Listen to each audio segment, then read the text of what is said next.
At a BTS fan meeting, Jimin's furious outburst at Jungkook shatters the crowd's belief in their bond. What truth lies behind the explosive words? "You've destroyed my life, Jungkook." The words cut through the air with the weight of something that could never be taken back. The room froze, but Jungkook didn't respond. His hands were still, his lips unmoving, his eyes locked, somewhere between disbelief and a desperate search for reason. Jimin's voice had carried not just anger, but years of something deeper: betrayal, resentment, a wound left to rot. "You think you can just stand there?" Jimin's tone sharpened. "You think you can just pretend nothing happened? Tell them, Jungkook. Tell them what you did to me. Or should I?" Jungkook finally spoke, his voice steady but edged. "If you really want to do this here, in front of them, then fine. But don't twist it, Jimin. Don't turn it into something it's not." "Oh, so now I'm twisting it?"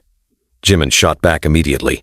"Everything I've lost, everything I've been through because of you, and you still can't admit it? You're blaming me for decisions you made," Jungkook countered, his tone rising. "You knew exactly what you were getting into when you agreed. Don't put your regrets on me." The audience was caught in silence, but Jimin leaned forward, almost daring him. "Regrets? My only regret is trusting you. My only regret is thinking you would ever put me before yourself." "That's not fair," Jungkook replied quickly, each word pushed out as if to fight back the tide. "I was there when no one else was. I defended you when the company was ready to drop you. You defended me?" Jimin cut in, disbelief dripping from every syllable. "You stood by me because it was convenient for you. The moment it threatened your image, you stepped back. You left me to clean up the mess you helped create." Jungkook's voice turned cold.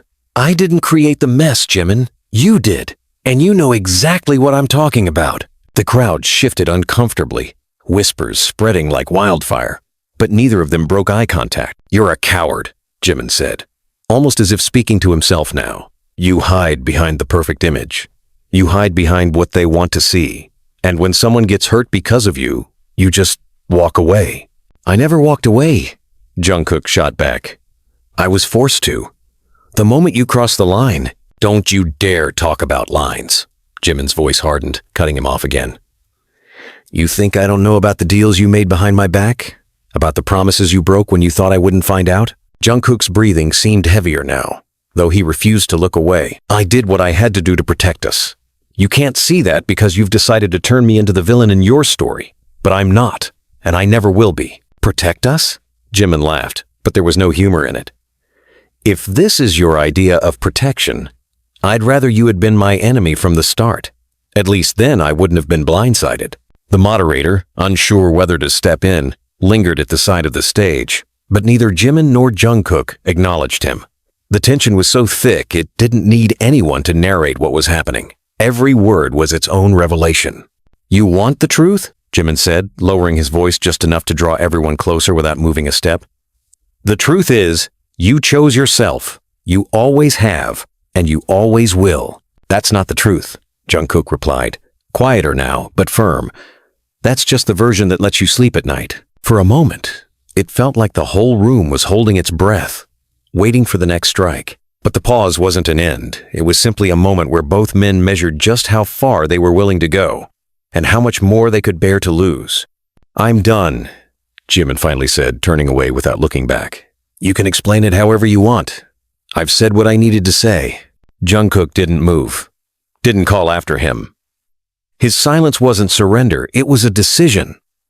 One that told everyone watching that whatever had just happened, it wasn't something that could be fixed with an apology. "Close the doors." Jimin's command cut across the room the moment we were off stage. The staff at the hallway pretended not to hear, then did it anyway. The latch clicked. No exit routes. No witnesses worth trusting. "You want the truth?" Jimin said, without waiting for anyone else to speak. "I'll give it to you here, so you don't pretend you didn't hear it." "I didn't pretend anything," I answered. "You chose a stage. I chose not to destroy us in front of them." "You already did," he said. "You destroyed me when you made a decision that was never yours to make." "Say what you're accusing me of clearly," I said. "Say it without hiding behind vague words and moral superiority." "Fine," Jimin said. You told Hybe to shelve my solo while pushing yours forward under the joint brand deal. You told them I was too volatile right now and risking the narrative after the family rumor broke. You did that. You used my worst week to buy your best year. That's a lie, I said flatly. I won't let you turn an emergency meeting into a script. Then explain the minutes, he shot back.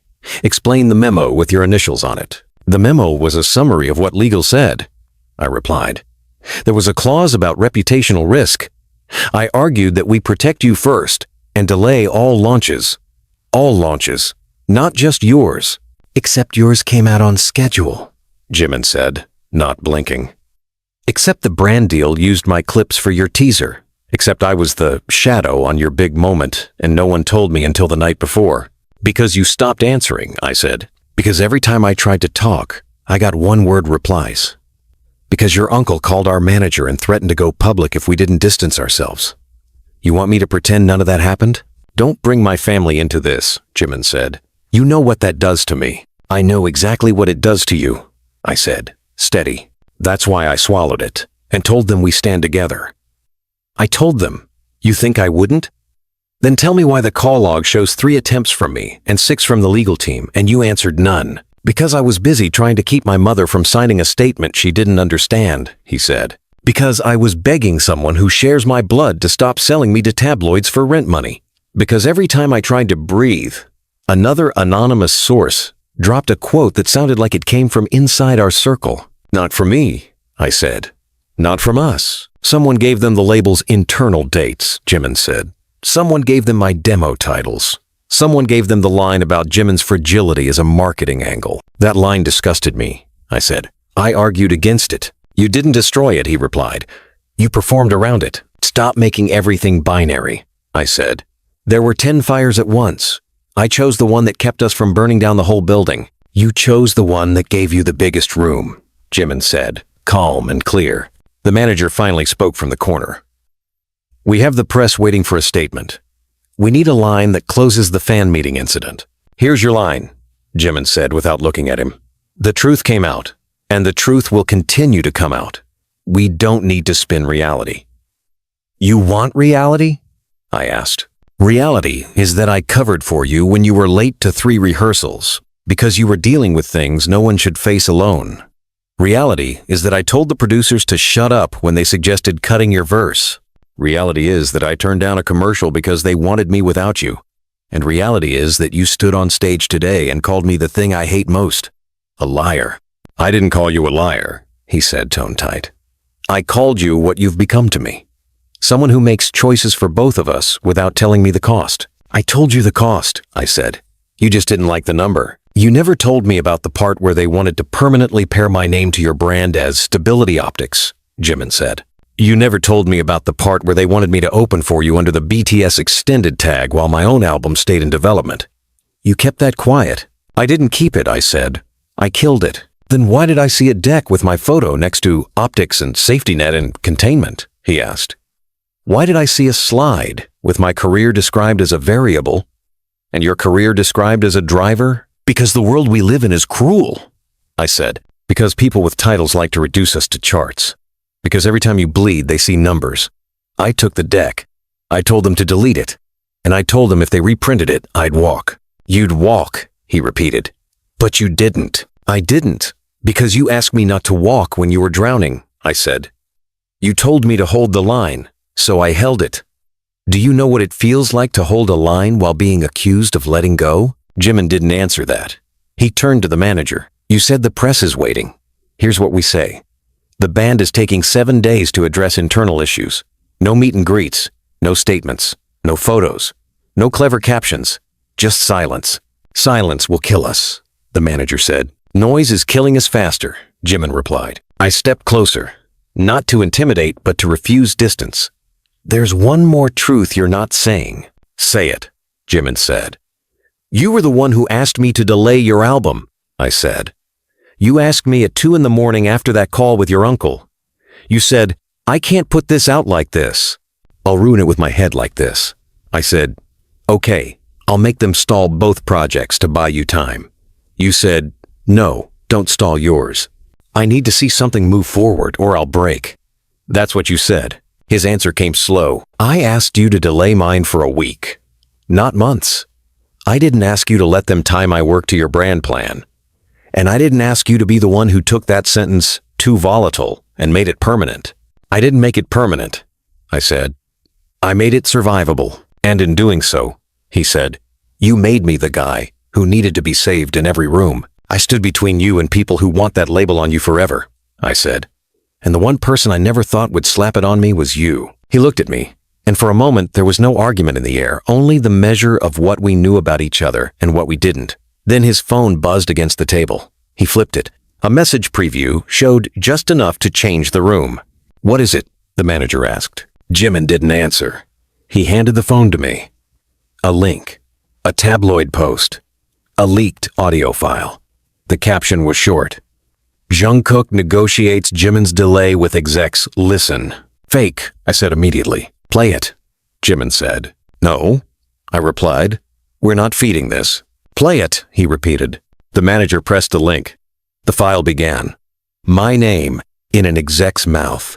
A clipped exchange. A voice that sounded like mine. It said things that fit into a narrative designed to break us. Jimin's timing is a risk. We should ride the current momentum. Pair him to BTS branding until stability returns.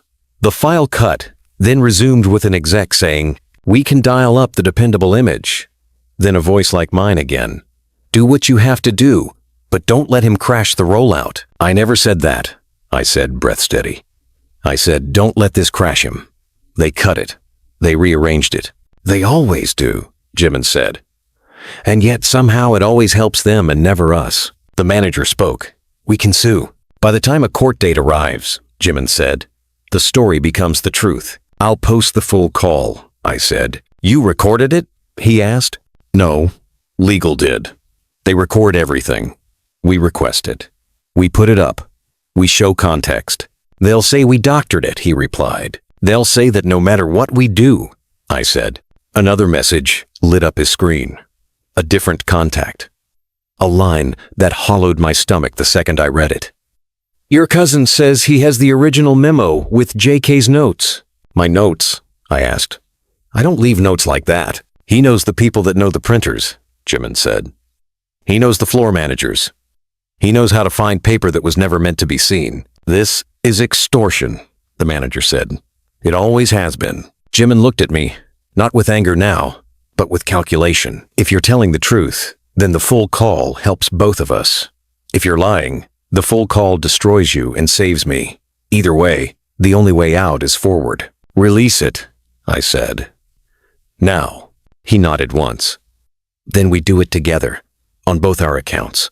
No captions, no emojis, no pity lines, just the file. Do it, I said. He typed. I typed. 2 uploads in motion. The room didn't exhale. The world outside would decide, but inside this box, the decision had already been made. When the truth is weaponized, the only defense is more truth, even if it cuts. The manager's phone rang. He listened, then glanced at us. They're asking if this is a stunt. Tell them it's a scar, Jimin said. Minutes passed like hours compressed. Replies flooded. Fans split. Some didn't need to listen to believe. Others needed 10 seconds. Others needed all of it. People clipped what they wanted and ignored what they didn't. The machine did what it always does. Grind nuance into headlines. But a different tide rose under it. Fans comparing timestamps, cross-referencing calendars, calling out jumps in the leaked edit, demanding the original. The comments weren't universally kind, but they weren't universally cruel either. A middle began to speak, halting and stubborn. Wait, this sounds cut. Where's the rest? If he said don't let this crash him, that changes everything. It won't be enough, Jimin said. It's never enough, I answered. But it's something real in a room full of tricks. He looked at the upload progress. There's still one thing I haven't said out loud to you. Say it now, I said. I believed you even before the file, he said. I believed you because the person in the leak sounds like a version of you I've never met. And that scared me. Because if the world can make you sound like that, it means they can make me sound like anything. We don't let them, I said. You already did, he replied. We both did in 100 small ways. We let them translate us into metrics until two boys who sang about being themselves were negotiating safety-like products. I'm not negotiating you, I said. I'm fighting for you in rooms you hate, and I'm fighting for us in rooms you don't see, he answered. The door opened. Not staff, not press. A senior exec who rarely visited the spaces where we did the real work. He stepped in like he owned the air. We need to coordinate statements, he said. The file was an internal asset. You've exposed legal recordings. You've created liabilities. We exposed the truth, Jimin said. Take us to the call archive. We want the full recording in one file, certified by legal, with timestamps and documentation. That's impossible, he said. It's standard in any compliance department, I replied. You're not talking to interns. He paused, recalculating. It would require board permission. Then call them, Jimin said. Tell them the alternative is a live stream of us describing exactly how internal conversations are edited to fit release calendars, and how reels of our grief became slides in marketing decks. You wouldn't dare, he said. We've already dared, I answered. The question is whether you want to escalate the dare into a fire you can't put out. He stared at us long enough to realize the bluff wasn't a bluff.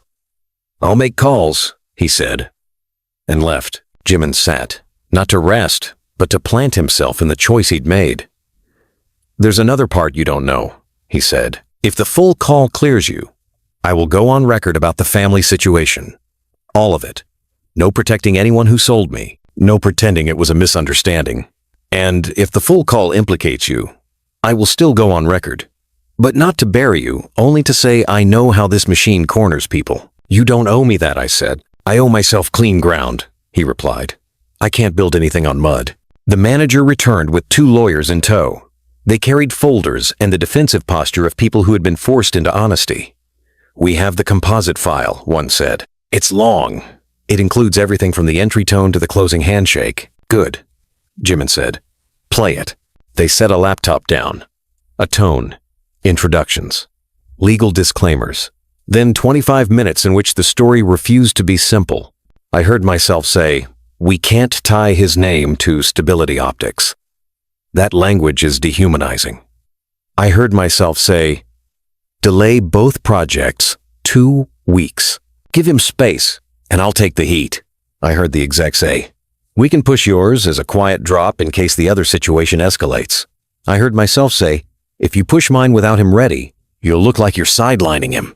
I won't survive that, and neither will our relationship. I heard someone else, a voice that had been invisible until now, say, we can preload assets with BTS extended tags to cushion volatility. Then I heard myself say, don't use that word. He's not a volatility, he's a person. The lawyers watched us as if waiting for an objection. None came. The file spoke for itself. It wasn't clean. It wasn't heroic. It was messy and human and full of compromises I hated and lines I refused to cross. It was enough. Send us the certified copy, Jimin said. We're posting it without edits. That would expose internal frameworks, a lawyer replied carefully. That's the point, I said. They hesitated. The manager did not. Send it, he said to them. If you want to keep your jobs, send it. The board can yell later. They left. Silence followed, the kind that doesn't suffocate, but concentrates. Jimin leaned forward. You know what comes next, right? I do, I said. We sit in front of a camera, he continued, and we talk. Not as two brands, as two people. We tell them we're in a fight. We tell them why we're fighting. We tell them we won't weaponize each other. We tell them the machine will not put words in our mouths. I'll say it, I answered. And I'll say one more thing. If this industry only lets us survive by turning personal pain into marketing, I'll walk first. You always promise to walk, he said, not unkindly. What happens if I ask you to stay and fight smarter? Then I stay, I said.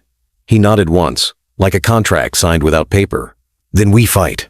We set up the simplest shot we could arrange in a room that wasn't built for truth. No lights, no clever angles, no filters, just us, framed in a way that left no space for mistranslation. I'll start, Jimin said. Go, I replied. He looked into the lens and didn't blink. I yelled on stage, he said. I shouldn't have, but I did because I was tired of feeling like my life was a hallway where everyone else had the keys. I blamed Jungkook for being the person I could reach when everyone else was a wall. That wasn't fair. I was scared, and I was angry, and I was tired of being an asset when I needed to be a person. He paused just long enough to shift from confession to commitment. We posted the full call. If you listen, you'll hear imperfection. You'll hear frustration.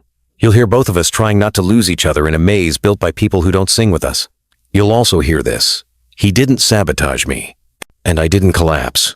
We are still here, and we are going to clean this up, not for the brand, but for the people we said we'd be. I took the lens next. I won't defend every choice, I said. Some of them were desperate. Some of them were compromises, but none of them were meant to erase him. If the system ever asks me to be big because he is labeled small, I will say no. If the system ever asks me to rise by calling him a risk, I will say no. If that means I lose, I lose. I'd rather lose as myself than win as a product. We ended the recording there. No music, no hashtags, no neatly packaged lesson. Just a file that would live or die on whether people believed two voices that had run out of room for lies. Hours later, the exec texted the manager. Bored furious, but vote passed to release compliance-certified audio for transparency. Another text followed from a different number. Your cousin is shopping more documents. He wants a meeting. Jimin read it and put the phone face down. He can wait. For how long? I asked. For as long as it takes for me to stop believing I owe him something I don't, he said. When I meet him, it'll be on my terms, and he'll hear one thing. I'm not your survival plan. We walked out into a corridor that had emptied itself of spectators. No applause, no boos. Just the knowledge that sometimes the most radical sound in our world is the sound of two people choosing to speak for themselves. Tomorrow, Jimin said as we stopped at the exit, we meet the board, and we bring a list, I said. All the lines we won't cross, and all the things we will, he replied. Starting with this. No more decks that turn us into risk assessments. No more edits that change meaning. No more timelines that punish vulnerability. Add one more, I said. No more fights that start with us guessing each other's thoughts. He glanced at me, and this time there was nothing strategic in it. No more guessing, he agreed. We ask, we answer, we adjust, we move. We didn't fix everything in a night. We didn't even fix most things, but we shifted the ground beneath the problem, and sometimes that is the only work that matters. The fan meeting would become a clip people replayed to argue over forever, but beside it there would now be another clip, a longer one, where the easy story broke apart and something harder, something truer took its place. At the edge of the door he paused. There's one last thing, he said. What? I asked. The album delay, he said, steady. We pick a date together. We announce it together. And when it comes out, if anyone tries to attach me to your brand as optics, I will go live and call it out by name. I'll be there, I said. On that live, on that call out, he nodded once. Not gratitude, not absolution commitment. Then he stepped through the door, and I followed. Not because I had to, not because a script said I should, but because after a day that tried to turn us into strangers, we had said something simple in a language the machine couldn't translate. We were not done. We were not perfect. We were not products. We were us. And for now, that was enough to begin. We're not waiting for a carefully drafted apology, Jimin said as we entered the boardroom. We're here to change the way you talk about us when we're not sitting in this chair. You're here to mitigate a PR crisis, one board member replied. Let's not confuse goals. Our goal is simple, I said. Stop reducing us to liabilities and drivers. Stop putting one of us in the column that justifies sacrificing the other. A lawyer adjusted a stack of pages. We've reviewed the compliance, certified audio. The language used by certain parties was regrettable, but within the scope of business planning. Regrettable is what you say when a person is turned into a spreadsheet, Jimin answered. The part you didn't say out loud is the real problem. You assume we'll accept it because it's efficient. Efficiency is not the enemy, an executive said. Disorder is. What you call disorder, I replied. We call being human. We won't fix humanity to serve your calendar. We won't sabotage the calendar either, Jimin added. We're not here to burn the building. We're here to rebuild the door. Very poetic, the board chair said. But we require operational clarity. What do you want, specifically? Independent oversight on edits involving our names. Jimin said. Any internal document using our images or projects must be accessible to us before it leaves your system. If there's a deck with our faces next to words like volatility, we see it and veto it. Unworkable, the lawyer said. You'll bottleneck approvals. Then hire a coordinator with enough spine to tell marketing no, I replied. Here's the other change. No pairing language used to steady one project by tethering it to the other without explicit consent. Third, Jimin said. No planted leaks, no strategic anonymous sources that conveniently echo your position when a member sets boundaries. You want to test a narrative? Test it in this room, not through tabloids that pretend to have a conscience. And fourth, I said, when a family member tries to extort by shopping internal documents, the company supports protective action, not whispering campaigns that make us look unreliable while you negotiate your comfort. Your allegations are serious, the chair said. Do you have proof of coordinated leaks from inside the organization? Proof of pattern, Jimin said. Every time a member pushes back, an article appears, quoting someone close to the situation, with details only internal staff would hold. Then a follow-up post legitimizes it by naming vague sources and confidence words like confirmed. We don't need the full map to recognize the route. This is turning adversarial, the exec said. We are on the same team. Teams share risk and protection, I replied. You took our risk, kept the protection, and wrote decks about optics. What about your own choices? Another board member asked. Publicly posting a compliance audio file undermined legal protocols. Protocols that were already broken when someone cut and seeded a fake, Jimin said. We corrected manipulation with context. If you want us to respect your rules, enforce them on the people who break them for sport. The chair's gaze landed on the legal team. We'll form a working group to draft new guidelines. No working groups, I said. We leave with signatures. That's not how governance works, the lawyer replied. Then governance can watch this live stream, Jimin said, lifting his phone. Title, Inside the Room That Wanted to Own Our Silence. Your call. The chair leaned back. You wouldn't. We already did, I said. Yesterday. Silence wasn't empty. It was judgment passing among people who weren't used to being challenged without choreography. The chair spoke again, slower. Draft the language now. We'll sign contingent on board ratification within 48 hours. That's a promise to maybe promise, Jimin said. It's the fastest legal route, the lawyer said. Fine, I replied. But hear this. If you miss 48 hours, you don't just have a leak problem. You have an artist problem. Meaning? The chair asked. Meaning we pause everything until the ratification lands, Jimin said. Not as a tantrum, as a boundary. We'll prepare your clauses, the lawyer said. Good, I answered. And while you're at it, add a fifth, an artist-led review panel to handle disputes, including members outside the main roster who've been flattened by the same machinery. That will open floodgates, an exec warned. Floodgates imply there's a flood to contain, Jimin said. Maybe you should ask why there's so much water. We left the room not with applause, but with a draft in motion and 3 signatures promised. It wasn't victory. It was leverage dressed as progress. The manager exhaled once we were alone. You both just threatened the board. We threatened the system that treats threats like a native language, Jimin said. We answered in dialect. My phone vibrated. A message from an unknown number. A photo of an envelope stamped with a label's internal seal. A single line.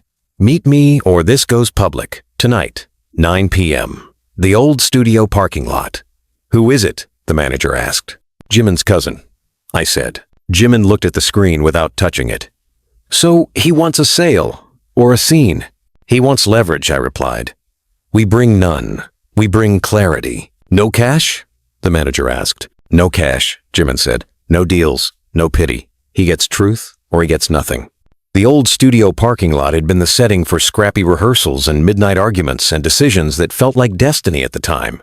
It was empty when we arrived, then not. A figure stepped from shadow into half light.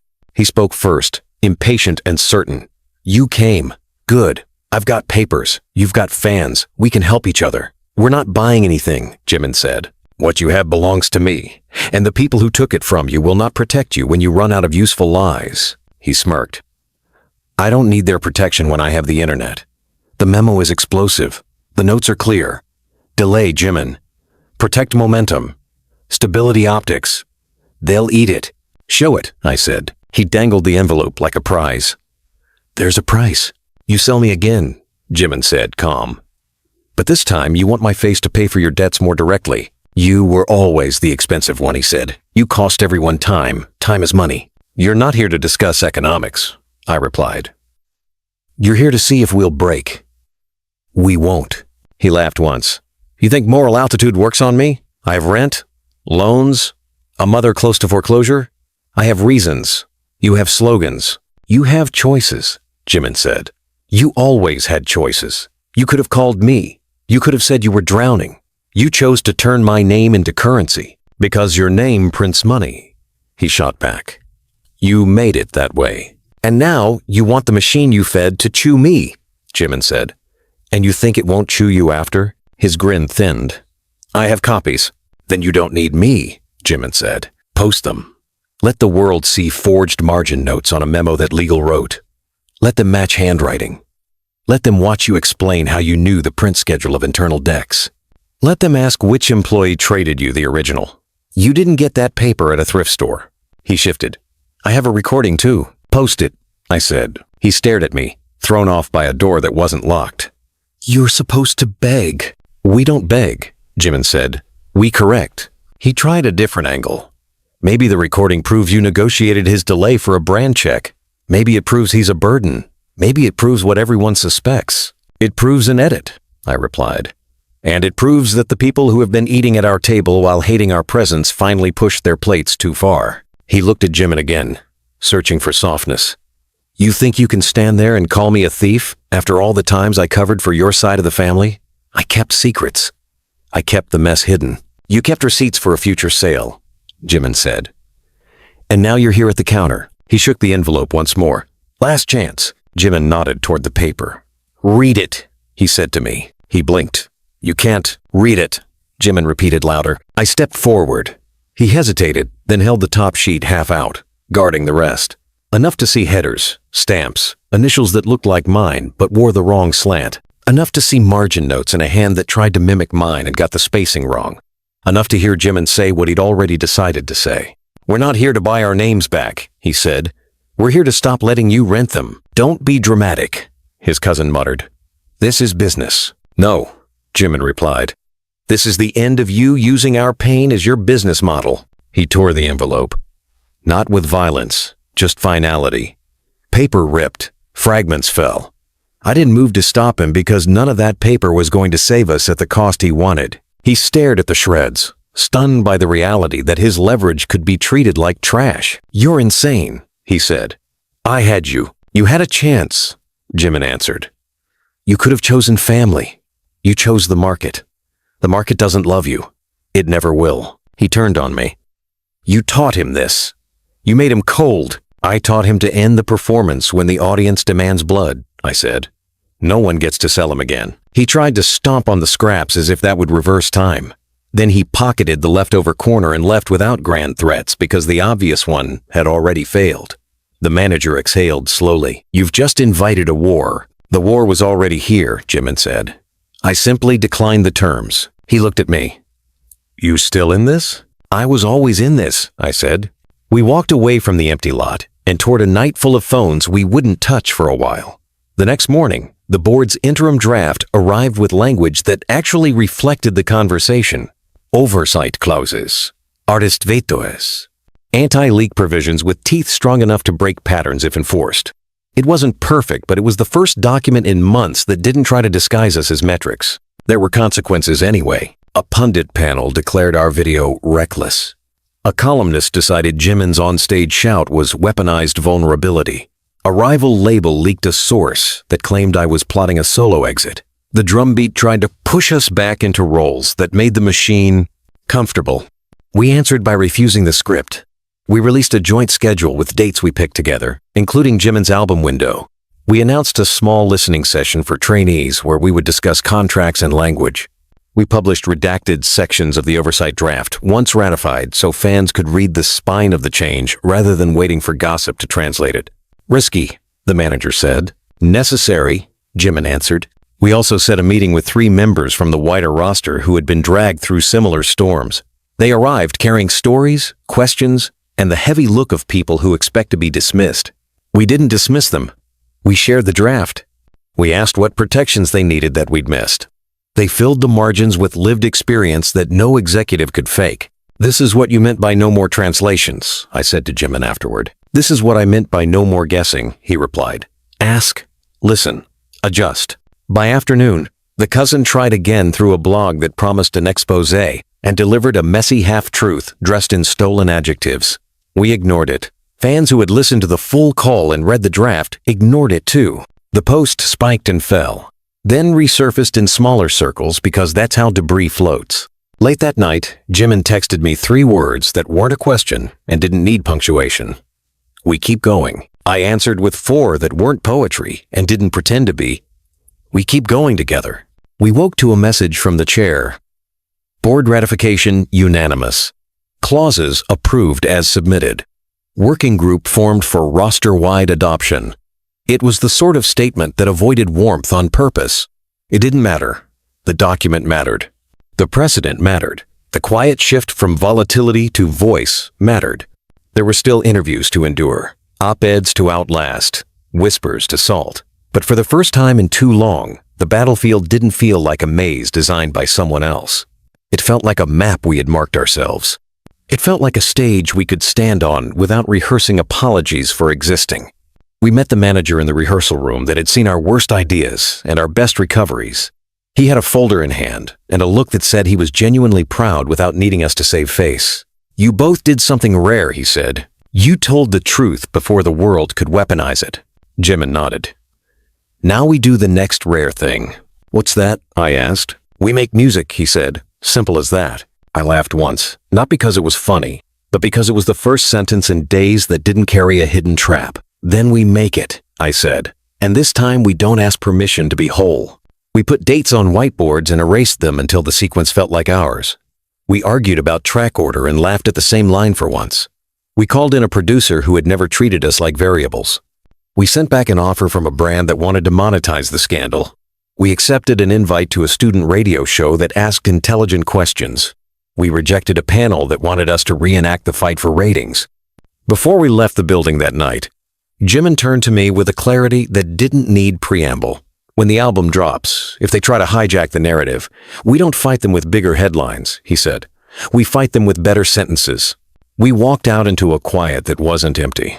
It was the kind that follows a decision, the kind that makes room for work. The next hours were not glamorous. They were not easy. They were better.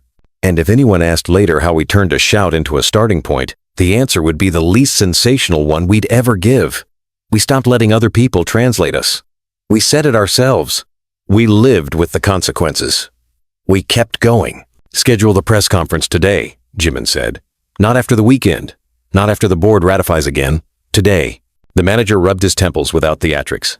"You're asking to walk into open fire." "We've been living in open fire," I answered. "At least this way we choose the range." "Fine," he said. 1 hour, no moderators, a single table, streaming on both channels, comments on. No filters, Jimin added. No pre-approved questions. If someone asks for spectacle, we give them substance. A junior staffer hovered in the doorway with a printed email. "There's a development. A mid-level marketing lead resigned at noon. She sent a packet to your shared inbox. It has internal chain mail, timestamps, and an admission that the edited audio was cut in a pilot program for crisis narrative testing." "Read that again," I said. "She says the leak to the tabloid came from a vendor who does narrative stress testing for rollout campaigns," the staffer explained. "They edit genuine conversations to simulate worst-case public reception. Someone took the simulation and sold it." "Who approved the program?" Jimin asked. "The director of integrated campaigns," she said. "He put it through his market resilience modeling." She attached his signature. "Get her on a secure call," I said. "She gets protection, legal coverage, and credit for whistleblowing. And we get the chain." "Already dialing," the manager said. "Phone up." The whistleblower's voice came through clear and controlled. "I didn't sign up to turn people into crash test dummies," she began. "I signed up to tell stories. When they used your call, I objected. I was told it's industry standard. It isn't. Not like this. Thank you for coming forward," Jimin said. "You'll be protected, not as a favor, as a right." I'm sending the metadata, she continued. You'll see the time gap that the tabloid file covered with a jump cut. You'll also see who exported it. There's a name. Whose? I asked. She hesitated. A contractor who used to work for your cousin's friend. They bragged about having channels. I didn't connect it until the envelope story hit the blogs. Send everything, I said. We don't weaponize you. We corroborate you. I don't want money, she replied. I want a line in your statement that says artists should never be used as internal simulations without explicit consent. And I want job protection for juniors who say no when a senior asks them to do this ever again. You'll have it, Jimin said. She hung up. The manager stared at his screen. She's real. The chain is clean. This isn't rumor. It's spine. We put it in the press conference, I said.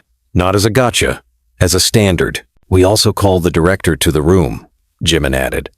Not to humiliate, but to confront. That's risky, the manager warned. So is letting this rot in emails? Jimin replied. The room we chose wasn't glamorous. A plain table, 2 seats, 2 microphones, a single sheet between us with 4 headings. Truth, consent, accountability, future. We went live on time, with no opening montage or softening preamble. Jimin leaned forward, not for effect but for clarity. I yelled on stage, he began. You saw it. It came from a real place. But the story you heard after was engineered. Not by fans, not by rivals, by people paid to help us. Today, we show you how. He looked at me. I nodded. We released a compliance. Certified call, I said. It showed context. Today we add proof that a fake was built from that call by a sanctioned test to see if scandal could be steered into a favorable arc. That test escaped its leash. It was sold. We are done letting that pass as normal. We projected the whistleblower's document on a screen. No dramatic transitions. Just subject lines, timestamps, export logs, and the line that mattered most. Pilot cut, completed for controlled listening group.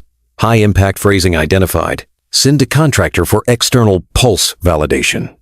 Under it, a signature. We brought the director, Jimin said. He can speak. Then we will. A man stepped into frame. Suit neat. Expression working hard to look necessary. He tried a smile and found no audience for it. We never intended harm, he began. We intended preparedness. Artists face storms. We test umbrellas. You tested on us without telling us, I said.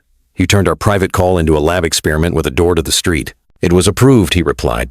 There are policies. Policies didn't warn us, Jimin answered. Policies didn't protect your junior. Policies didn't stop the export. Policies didn't save the truth.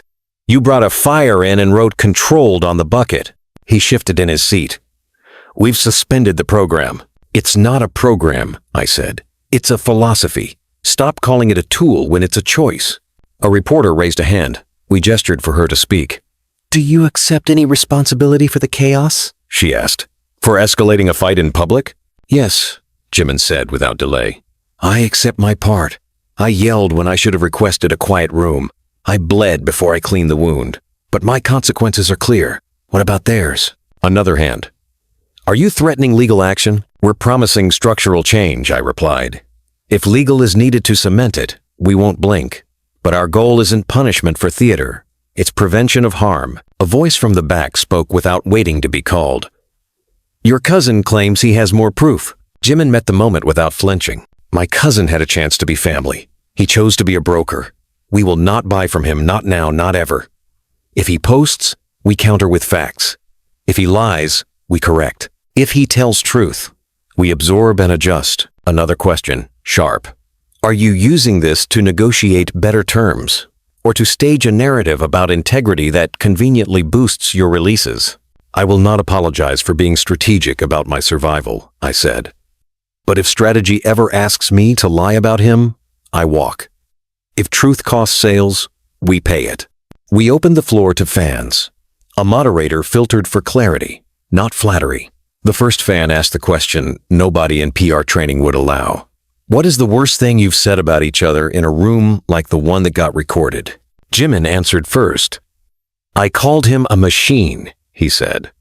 I said he cares more about systems than souls. It wasn't fair. It was projection. I called him reckless, I said. I said he burns bridges without checking who needs to cross them. It wasn't fair. It was fear. Another fan. Why didn't you trust each other enough to handle this privately? Because the machine taught us that privacy is a luxury with a timer, Jimin said. We've both been in rooms where silence was used to reshape our story before we could find words. This time, we chose exposure over erasure. A journalist tried to pull us back to spectacle. Is BTS breaking up? We're breaking patterns, I replied. That's different. A producer from a rival network shouted a baiting line. Some say this is all calculated. Everything powerful is calculated at some point, Jimin said. Impulse starts a fire. Calculation prevents a city from burning down. We ended the conference not with applause or a bow, but with an action. We published a consent charter, drafted overnight with the whistleblower's input. It set rules for any internal use of our names, voices, or calls. It required written consent and a veto window. It mandated independent audits. It created a pathway for juniors to say no without career suicide. It was imperfect, but it was public. And being public made it durable. After the stream, we waited in an office with the door unlocked on purpose. The director we'd confronted walked in. He didn't ask for forgiveness. I signed off because I didn't see faces, he said. I saw diagrams. That's my failure. If you want me gone, say it. I want you retrained, Jimin said. I want you to lead an internal course on why this was wrong. I want you to become the person who refuses the next program with a different name. He nodded once, surprised. You're giving me a chance. We're giving you work, I said. If you do it badly, you're gone. He left. The manager shut the door. You two just turned a fight into a policy. That's rare. We turn grief into music, Jimin replied. Policy is the B-side we never knew we needed. My phone buzzed.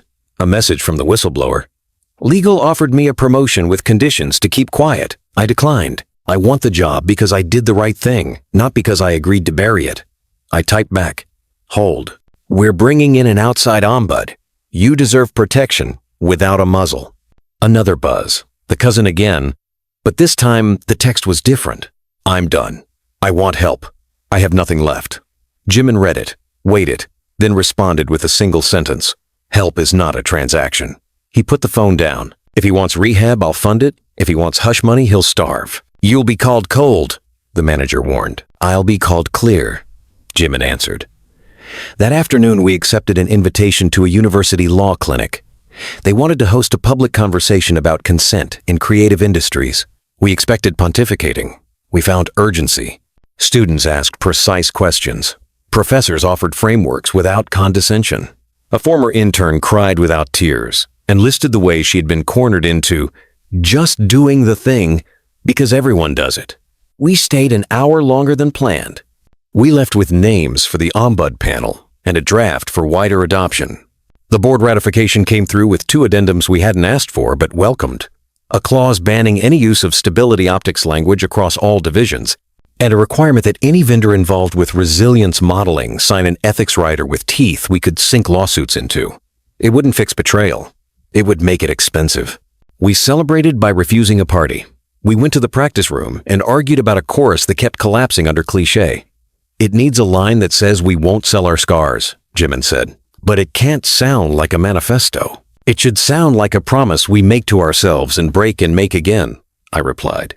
Because that's real. Write it, he said. We wrote until the draft stopped sounding like a press release and started sounding like us. We recorded a demo in one take, not because we worship spontaneity, but because we needed to hear our voices unspooled without an engineer trying to smooth our edges into radio. We labeled the file Terms We Refuse. We sent it to no one. The next day delivered a new twist dressed as an olive branch. A mainstream outlet offered an exclusive, a sympathetic interview with a sympathetic host, carefully edited to show our human side. The manager read the email aloud. No, Jimin said. They're trying to be kind. The manager tried. Kindness that requires control isn't kindness, I replied. We'll do a live long form with no cuts, or we pass. They passed on our condition. We smiled in the quiet way that people smile when they avoid a trap others will call an opportunity. A different invitation arrived, humble and unexpected. A youth center run by a community leader who had never exploited us. asking if we would talk to teenagers about contracts they sign for their talent shows and dance crews. We said yes. We sat on folding chairs and spoke plainly about signatures, clauses, and words that can bankrupt your spirit. We told them to read, to ask, to walk away if the paper smelled like someone else's dream wearing their name. While we worked, the cousin tried again, this time with a genuine ask for rehab contact and a request for a meeting without talk of money. Jimin agreed to a short call. It lasted 12 minutes. It ended with a plan, a bed secured, an intake set, a requirement that he sign a waiver allowing no tabloid contact for the duration.